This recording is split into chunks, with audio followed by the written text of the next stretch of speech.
Bobby Wine, it should not be a Bobby Wine message. Let us make this a message of a new Uganda. Buterevu nkwaniriza ku Focus TV oli nyukubira ngo goberera nze ade Wilberforce kimwe muyanja okulaba nga nkuwa updates n'amawulire agabaga gudde mu nsi yattu Uganda. Happy New Year to everyone. Happy New Year to our viewers. Happy New Year our subscribers. Tubale kutuuka mu mwaka omupya 2026. Ekyo kituwa amaanyi nti buli aguyingidde ng'oli mulamu Mukama yebale kuwa bulamu era Mukama yebazibwe. Baganda baffe abali mu nzikiriza ez'enjawulo, abali mu mawanga ag'enjawulo, abali mu mawanga g'ebweru, mutulaba nnyo, mutuwagidde nnyo. Thank you so much for nnyo okubeera nga mutulaba. Olunaku lwa leero njagala tukole ku stories ziringa nga 3 ezibadde mawulire all the way okuva luli olunaku olw'ejjo nga tuyingira 2026 mpaka leero ennaku z'omwezi 2. Biki oboolyawo ebikoze nnyo amawulire ag'enjawulo, biki ebyo bikoze headlines? Ekisookera ddala politically Robert Kyagulanyi Ssentamu ali sayidi z'Embale. Mbale City tugenda kwa tutunulayoko. Tugenda tulaba ku mukyala gwe twabawako story ye gwe bayita Sarah Bireete.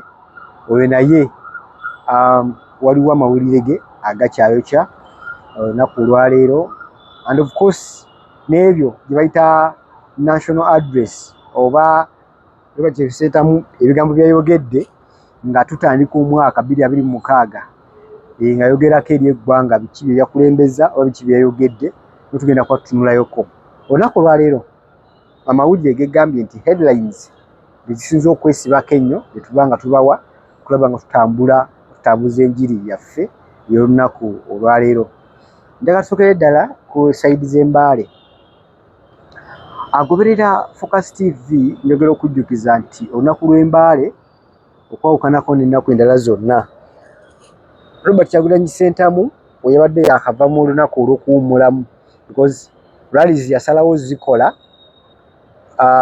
okuva lwe yatandika abadde awummulanga Sunday, naye twakiraba ku luli yawummula olunaku olwa Christmas era enkeera n'akolaki n'addayo nga 2026, neera we kyabadde nga 31 yabadde sayidi z'e Masaka era bwe yagenze n'awummulako olunaku olw'e Sunday we yakoze national address oba okwogerako eri eggwanga.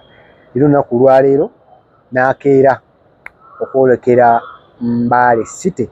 Mbale City, people have turned in a very good number, in a very big huge turn up. Simanyi bwenyinza kyogera naye abantu b'Embale bazze mu bungi ddala. Nga bwe nagamba nti mu characters kati ze tutunuulira mu rallies za Robert Kyagulanyi Ssentamu, ekyokuba nga ne numbers tetukyaki oba tulekerawo n'okyogera, because kizibu nnyo okugenda mu rally oba okugenda mu bantu natafuna numbers. Kati numbers kirabika gyo tulekerawo nga n'okyogera oba tutunuulire nga specifications endala. Olunaku olwaleero Mbale City balaze nti bulijjo omukulembeze bamulinze era bamwesunga. Tujjukire nti eyo sayidi za Mbale City yewali Bamasaaba oba bannaffe be tuyita ab'eggwanga eryo erya Bamasaaba, abo basinziira nnyo eyo. Waliyo amawanga mangi nga tumanyi nti buli ggwanga kati oba buli region egezemu amawanga ag'enjawulo, naye ng'abantu beeyo boogera ennimi ez'enjawulo era nga oba baliyita batya Olugwere oba biyita Lumasaaba be basayidiza eyo, naye bamwaniriza nnyo ddala. Atamanyi sayidi za Mbale City gyeri bwe ava e Kampala okwata Jinja Road, wabula oyawukana ne Jinja Road omuleka dda ku right ate gwe nodda ku left n'okwata eryo lyokka erigenda e Mbalala manya Mbale City. So Robert Kyagulanyi Ssentamu gy'abadde, people have turned in a very big number. Era mu comments ze oba mu bigambo ebimu byayogedde kwe kubadde n'ekyokujjukiza bannayuganda eddembe lyabwe n'agamba nti bannayuganda mulina eddembe lyammwe okwetegeerera bannayuganda mulina eddembe lyammwe okusalangawo ng'amateeka bwe galagira. Nagadde okumanya meseji yo eriki eri eggwanga ku nsonga ya meeja omu eyavuddeyo n'agamba nti Uganda flag we banaagikwatira mu dduuka ly'omuntu oba awantu wonna gunaaba musango era abanaaba baziwanise bakuvunaanibwa. Njagala okunga bannayuganda mwenna abali eyo nti bwe mulaba omuntu yenna omubbi yenna omuzigu yenna oba omumenyi w'amateeka yenna ng'alumbye munnayuganda ng'alumbye edduuka lya munnayuganda oba ennyumba ya munnayuganda okulinyagulula kubanga ayina bendera y'eggwanga mumukoleko ng'amateeka bwe galagira. Ate oba tubakunga okuyamba bannayuganda bannammwe okubalwanirira n'okwerwanako ng'omubbi yenna abalumbye ne bw'aba tabalanga kubeera na bendera ya ggwanga. Naye ate omubbi omutemu alumba bizinesi yo ng'akulanga kwagala ggwanga lyo. Njagala obbakunga mwenna bannayuganda ne bwe baba tebalumbye bizinesi yo naye n'olaba ng'abayaaye ng'abatemu ng'ababbi balumbye bizinesi y'omuntu nga baginyagula olw'okwagala ensi ye, mwenna mwegatte mukole kyonna kye musobola okumutaasa n'okwerwanako kw'abo abatemu ababbi. Kwata kyonna ky'osobola nga munnayuganda amateeka gakukkiriza okwerwanako. Kiba kya busiru nnyo okuleka omumenyi w'amateeka omutemu omubbi okutulugunya bannayuganda. Mwerwaneko mu ngeri yonna yonna esoboka. Abo ababbi mubasobola ekibabbisa kubanga tebalina maanyi na mutima gusobola kwekolerera oba tebasobola kwekolerera tebasobola na kwerwanako tebasobola na kubatulugunya. Mukolanga kye musobola kyonna okolanga ky'osobola kyonna munnayuganda munnange bw'olaba ng'omumenyi w'amateeka ng'alumba munnayuganda munno olw'okubeera ne bendera. Nalabye n'omuyaayo omu ng'agamba nti gwanaalaba ne bendera y'eggwanga bagenda mukubambakunga mwenna bannayuganda bannange. Bw'olaba ng'omuntu yenna omutemu yonna omutuju yenna ng'alumbye owa boodabooda amukuba amutulugunya olw'okubeera ne bendera, nze mbakunga muvangayo ne mutaasa munnayuganda oyo kuba omuntu alina bendera. Oyogera ekigambo amateeka bwe galagira waliwo akimbuuzizzaawo kiba kitegeeza ki? Gano amateeka gaba gagenze mu bantu. Singa obba akasimu amateeka tegakulagira kukuba, nyogerako ti Kampala oba n'ebitundu ebiriraanye. Singa obba akagaali, singa obba piki y'omuntu ne bagamba bakoleko ng'amateeka bwe galagira, amateeka tegalagira kukuba muntu wabula galagira genda ku poliisi. Wabula singa ebiseera ebyo omukulu agamba nti mwekoleko ng'amateeka bwe galagira, kitegeeza community w'owangaalira, community awo w'oli be bagenda okusalawo, be bagenda okwekolera okusalawo kwabwe mu mateeka gaabwe gagamba ki. Bakyetaagisa kukuba, kyetaagisa kukwata, kukukolako mob justice gye tutawagira. Naye bwe gaba nga amateeka gaabwe gasazeewo ekyo, si lubajja kukikola. So kuba kyensentamu agenze n'agamba nti abo bonna aboogera ku flag, boogera ku umbrella, ebigambo bye mwogera ne musuubiza ne bannayuganda okubaayo nga babakuba oba okuvaayo bakubwe olwa umbrella. Bannayuganda beetegefu, mweteeketeeke mukolengawo okusalawo kwammwe nga mmwe. Tujjukire nti nno mu kuadressinga nation, mu kuadressinga nation, Robert Kyagulanyi Ssentamu waliwo yambuuziza ekibuuzo ku Major Emma. Major Emma ono y'omu ku abo abali mu kampeyini ky'abageto, okwogerako n'abageto mu sayidi ya NRM. Bubakoonyeeko oba nti muwagizi wa pulezidenti Museveni bamukoonyeeko, bw'okikolera okyekoleredde. Tugenda kukunoonya, tugenda kukuwenja, tugenda kukufulumya.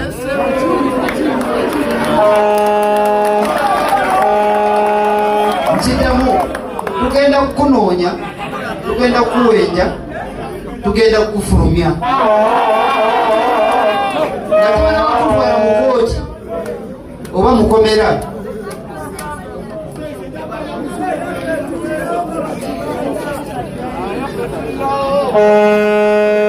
Tugenda kumakinga sure nga tumala bakutwala mu kooti ojja kutuukayo ng'omusaayi guva mu nnyindo.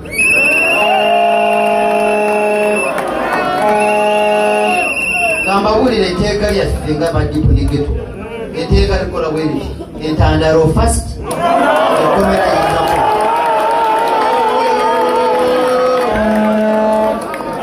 tugenda kubasiika omanye kubasiika tugenda kubateeka ku flying pan ate kino kankibagulire abaana bange badipu ne getos buliriza kino bwe baba nakuba bakuwa ssente togenda kuwanika ebendera wano gyemba bagenda kubakwata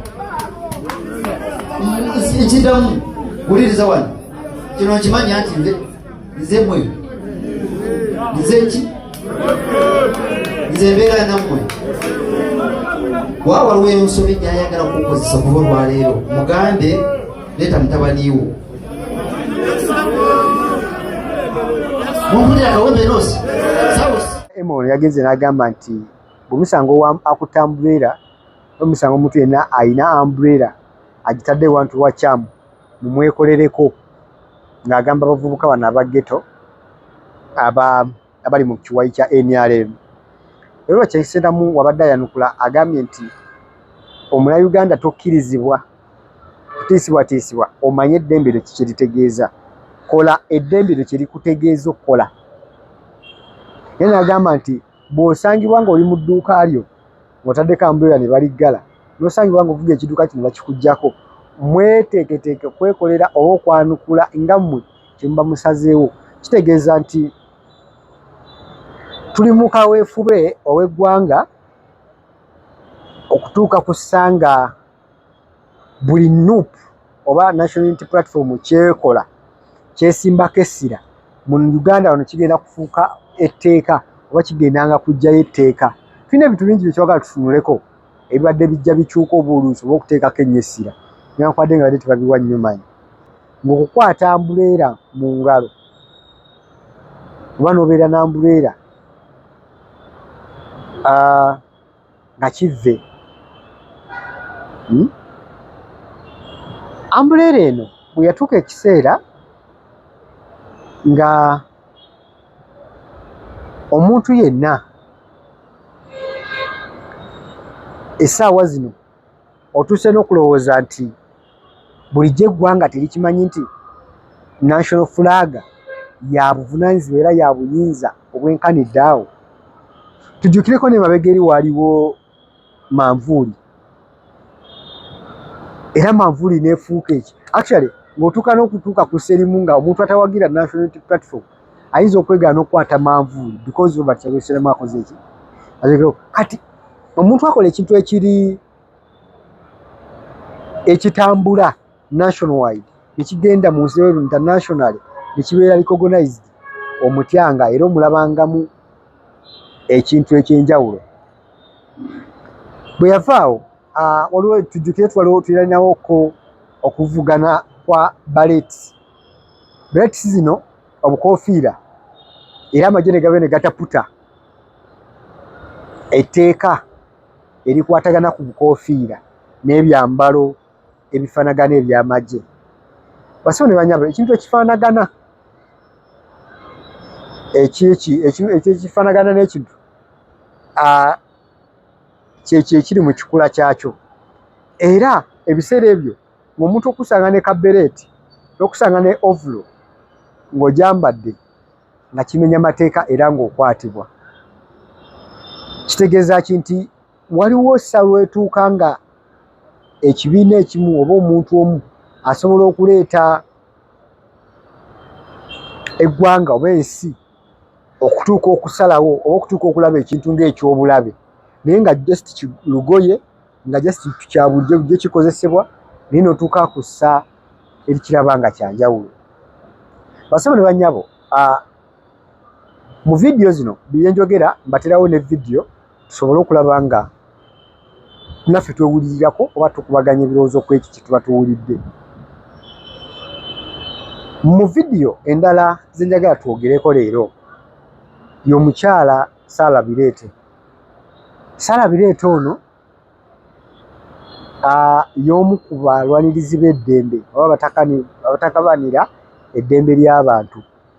Leero yaleeteddwa mu kkooti aleeteddwa mu kkooti era amawulire agatali malungi ku sayidi z'abo abawagizi be oba bamugoberera ayongezeddwayo oba bamwezizaayo eruzira mpaka ennaku z'omwezi 21 January. Information gye njagala okuwa ku mukyalo ono Saalabireete ate na myaka 49 egy'obukulu. Omukyalo ono Munyankole era nga yasoma n'akuguka mu kutabakanira eddembe ly'abantu oba kye bandiyise human rights. Is an activist.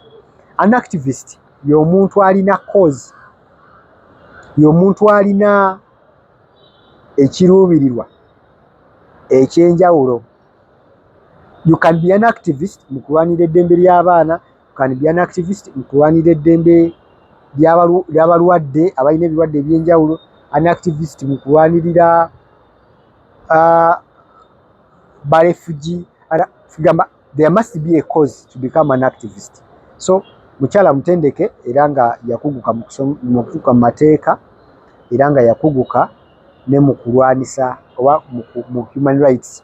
Mulina waliwo amateeka g'olina okumanya okubeera nga okuguseemu okusoma. Lawyer mutendeke kyegambye nti asobola n'okuyambako mu kubeera nga olina service weetaaga mu buufu obwo. Lwaki njogedde ku kya tribe ye? Bannansi bangi abalowooza nti nno Omunayuganda ng'oli Munyankole ng'ate bagamba gavumenti eri mu buyinza Banyankole tewandivuddeyo oluusi kulaba nsobi bwezi oba tewandivuddeyo kuvumirira. Basibu ne bannyabo ono mukyala Munyankole ekitegeeza nti naye alaba ebituufu n'ebitali bituufu ebituusibwa ku bannansi oba ebigenda maaso mu ggwanga erya Uganda.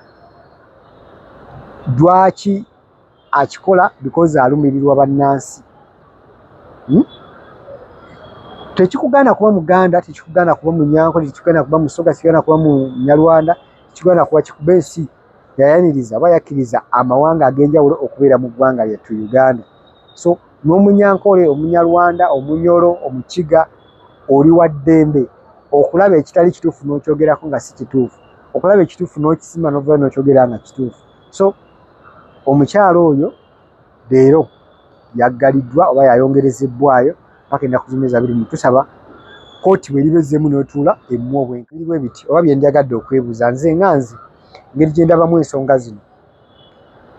Tujjukire tukkirize nti essaawa zino nga twetegekera ebyokulonda nga wabulayo ennaku mbale okugenda mu kalulu 2026 ono January nga 15 waliwo ebigenda okukyuka, waliwo ebigenda okubeera nga bikyukamu. Okugeza omusibe yakwatibwa nga waakubeera nti asasulira oba nga aweebwa bail bayinza obutagimuwa okusinziira ku nneeyisa ze. Saalabireete ono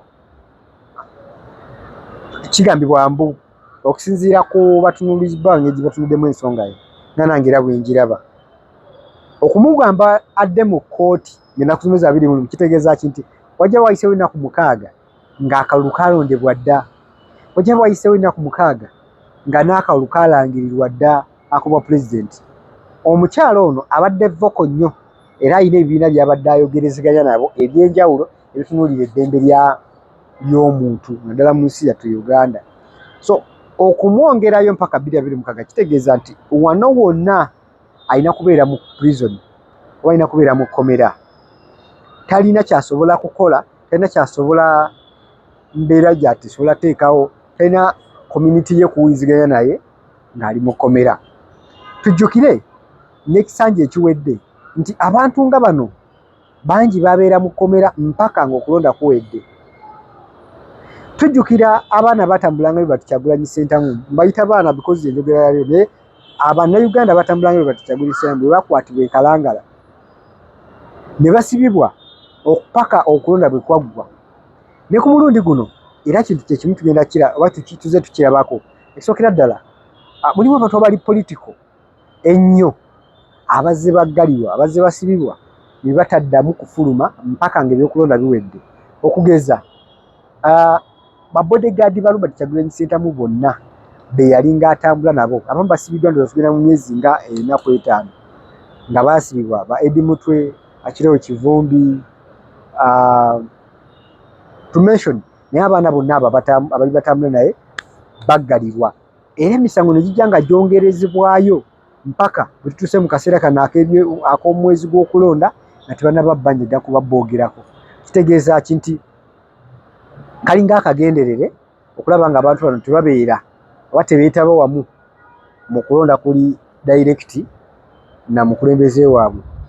Tujjukire nti Waiswa Mufumbiro wa Nakawa eyeesimbye ku bwa Nakawa bwe yali aggalirwa era yagenda ayongerezebwayo okusinziira ennaku we zajjanga zikyusibwa mpaka olunaku lwa leero bwatuuse nga tuli mu mwezi ogw'okulonda naye ngera tebannaba munyigako batannaba kwogerebwako kwabo abagenda okuteebwa bifo okulondebwa nga kutuuse. Dr. Kizza Besigye y'omu ku abantu abali political era abali voko nnyo ku nsi n'obutebenkevu bwa ku nsi n'eddembe ly'Abannayuganda okubajjukizanga okukola decisions ez'enjawulo mu by'okulonda naye yaggalibwa.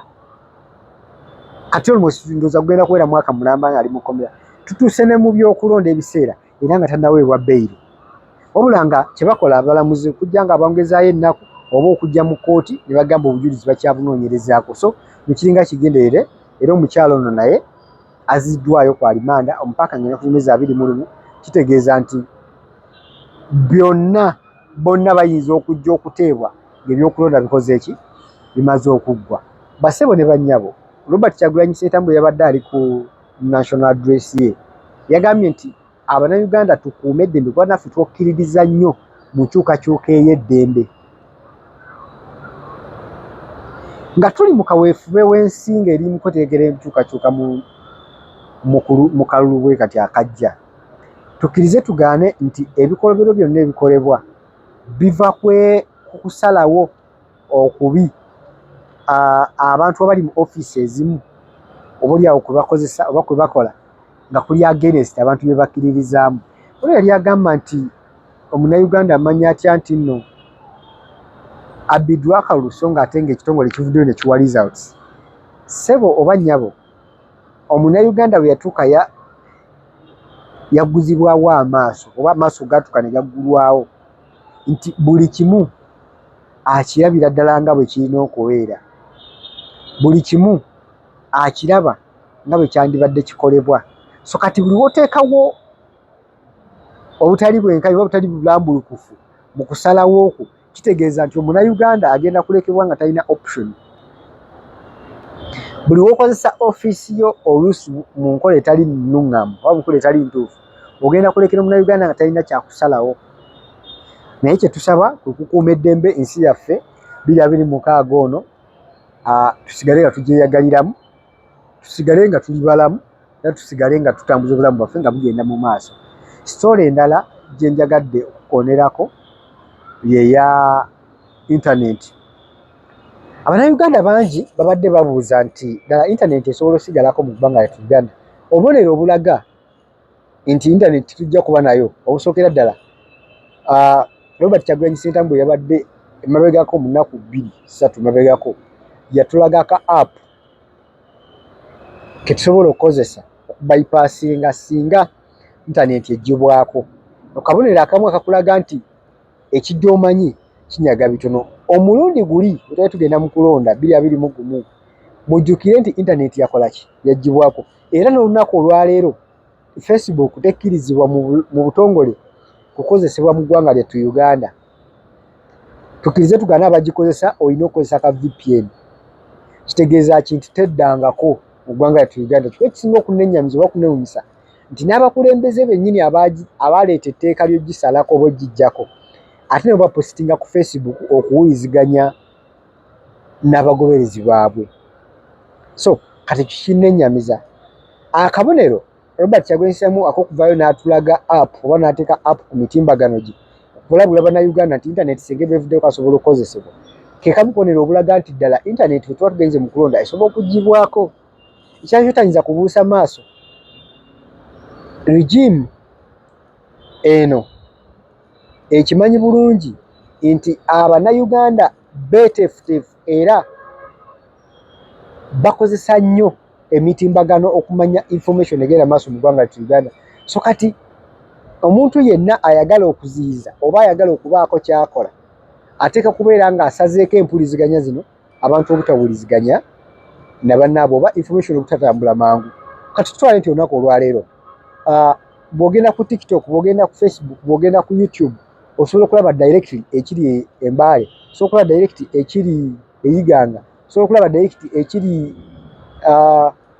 Hoima. Wonna w'oyagala okulaba osobola okulaba ekiro singa waba wataddeko live.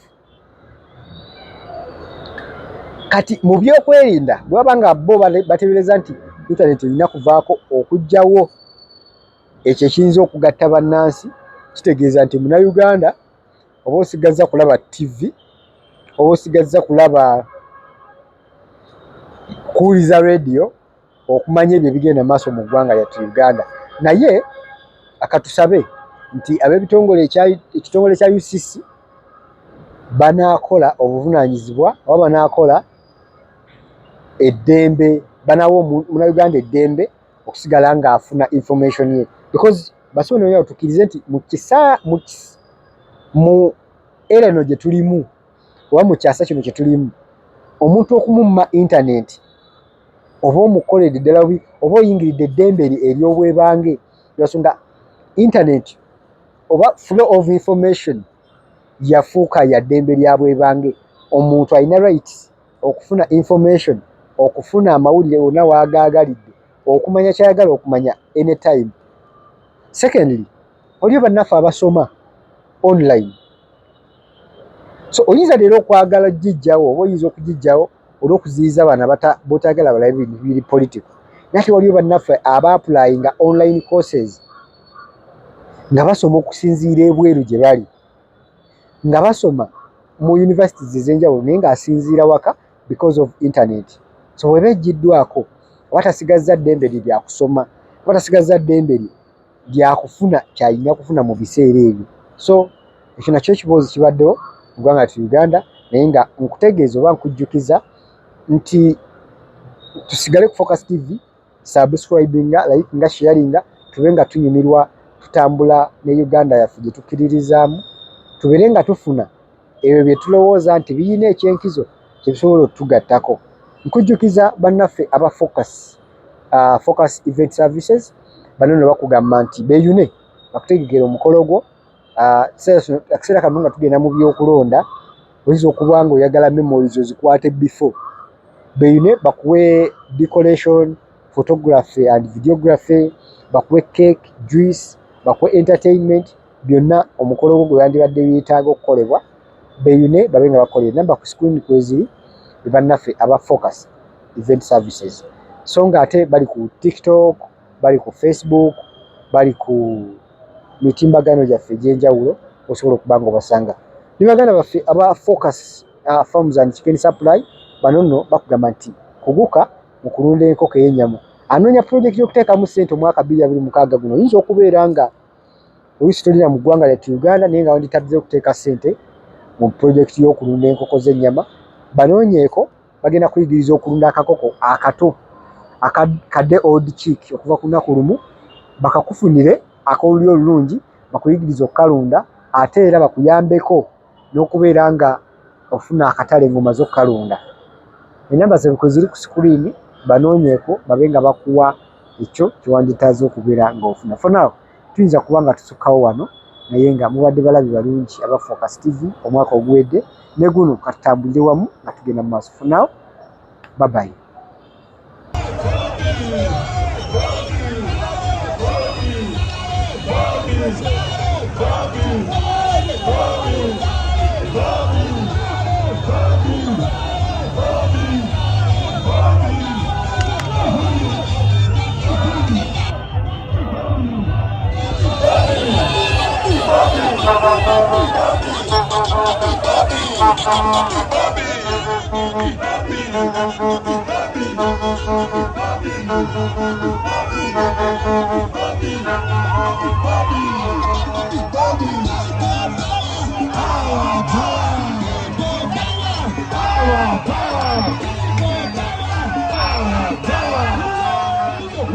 Power.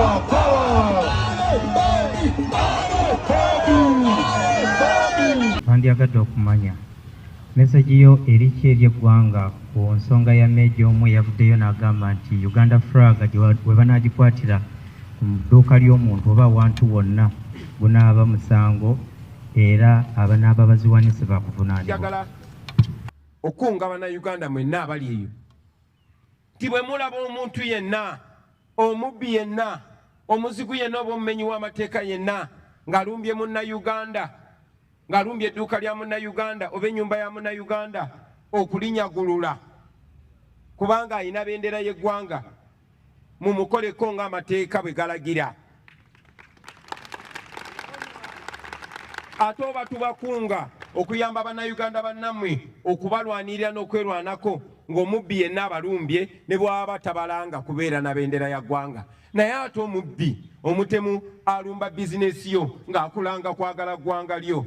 Njagala obbakunga mwenna bannayuganda ne bwe baba tebalumbye bizinesi yo naye n'olaba ng'abayaaye ng'abatemu ng'ababbi balumbye bizinesi y'omuntu nga baginyagula olw'okwagala ensi ye, mwenna mwegatte mukole kyonna kye musobola okumutaasa n'okwerwanako kw'abo abatemu ababbi. Kwata kyonna ky'osobola nga munnayuganda, amateeka gakukkiriza okwerwanako. Kiba kya busiru nnyo okuleka omumenyi w'amateeka, omutemu, omubbi okutulugunya bannayuganda.